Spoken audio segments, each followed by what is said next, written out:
Pina-deliver lang po sa amin, Kapitan. Ay, teka. Anong kalokohan to? Wala namang patay dito sa barangay hall, ah. Pinaglalaroan niyo ba kami? Tanggalin mo yan dyan. Sino nagpadala niyan? Hindi po namin alam, ma'am. Ano hindi mo alam? Tanggalin niyo yan dyan. Ang alam lang po namin na dito dadalhin sa barangay Luoyway, Kapitan. Tanggalin mo yan! Ialis mo yan dito!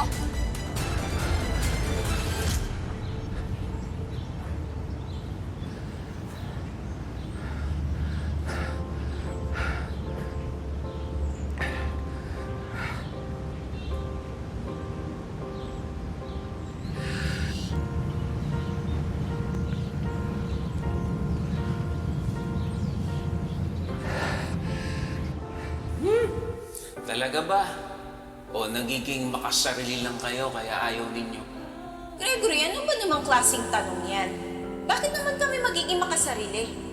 Kapag si Rambo mahanap na siya ng tunay niyang pamilya, may posibilidad na sumama na siya sa kanila. At iwan na tayo rito. Kaya yun ang ayaw ninyo. Kung iiwan man niya tayo, hindi ako handa.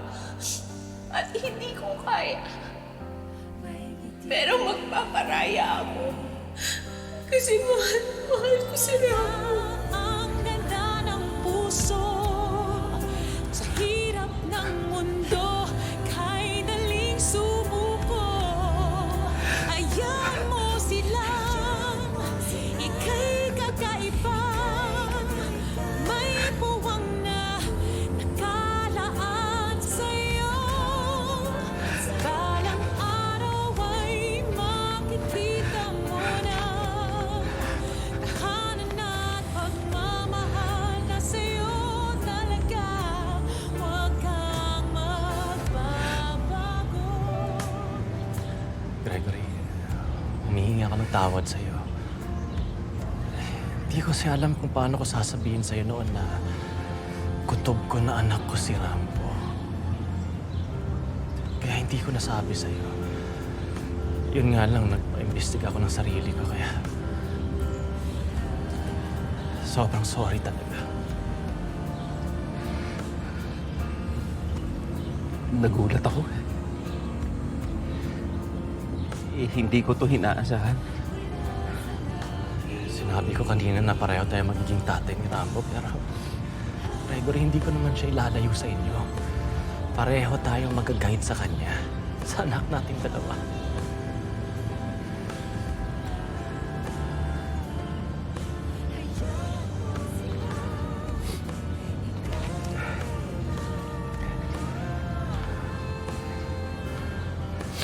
Salamat, Sir Albert.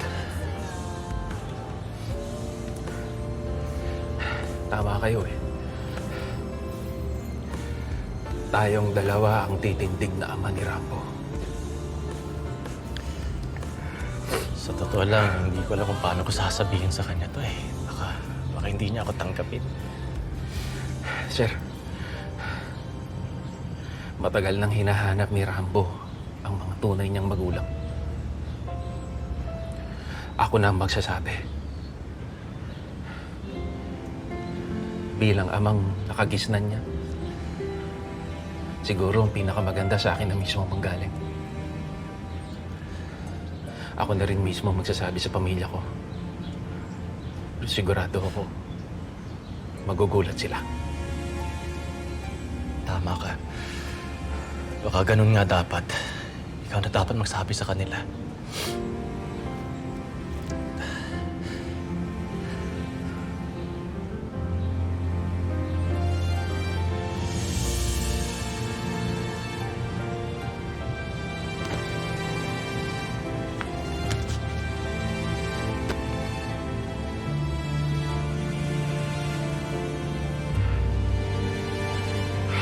Uwi na muna ako sa pamilya ko, sir. Kasi ako rin. Uwi na rin ako. Kausapin ko muna si Johnny. Sige.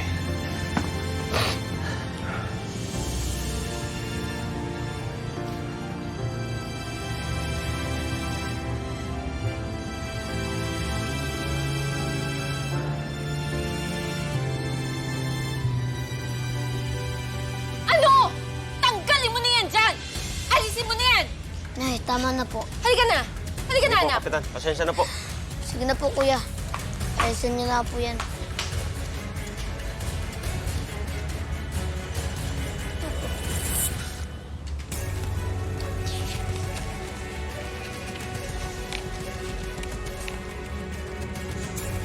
Rambo, kapag hindi ka tumigil, uubusin ko pamilya mo.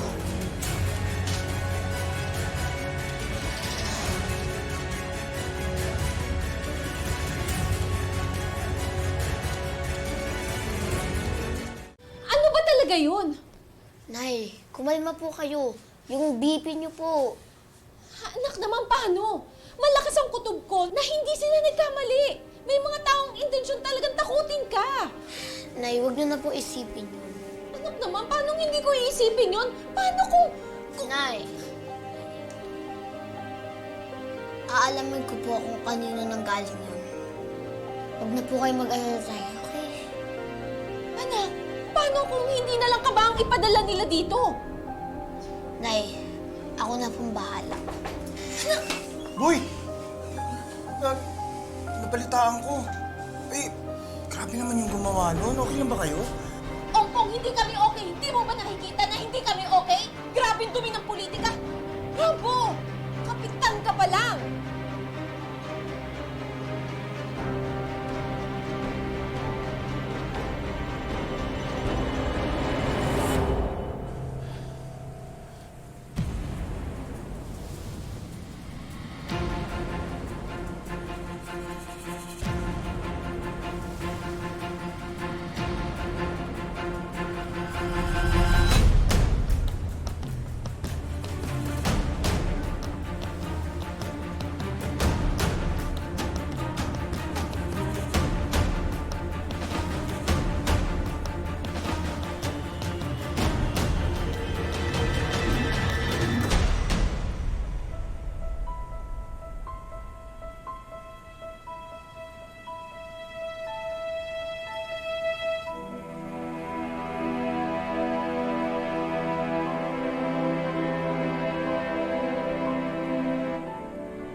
Matagal nang hinahanap ni Rambo ang mga tunay niyang magulang.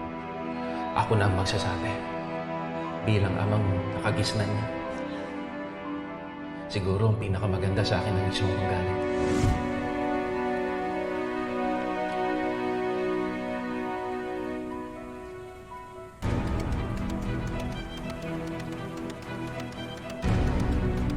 Baka kailanganin to ni Gregory.